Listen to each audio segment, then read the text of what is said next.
তো জ্ঞান নাই, তো আমি আমার বুঝে আসে না, আমি সালাতের জন্য দাওয়াত দিব একে, ও অলরেডি শিরিক করে, মাজারে যায়, সিজদা করে।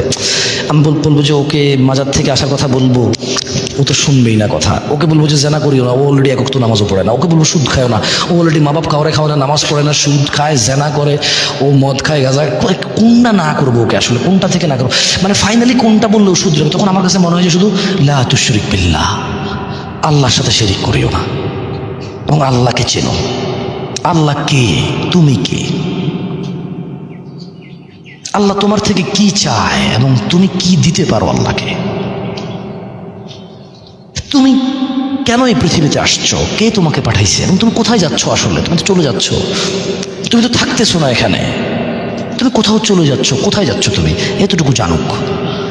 সেই সেন্স অফ থট থেকে আমি সবসময় বেশিরভাগ শিরিক বিদআত এই টপিকগুলোতে আলোচনা করার চেষ্টা করি।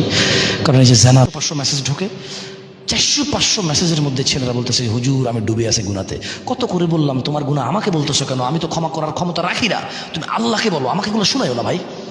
আমি যা পারি তোমাকে বলে দিছি এটা থেকে ফিরে আসার ব্যাপারে, এখন তুমি সিদ্ধান্ত নাও, ফিরে আসো।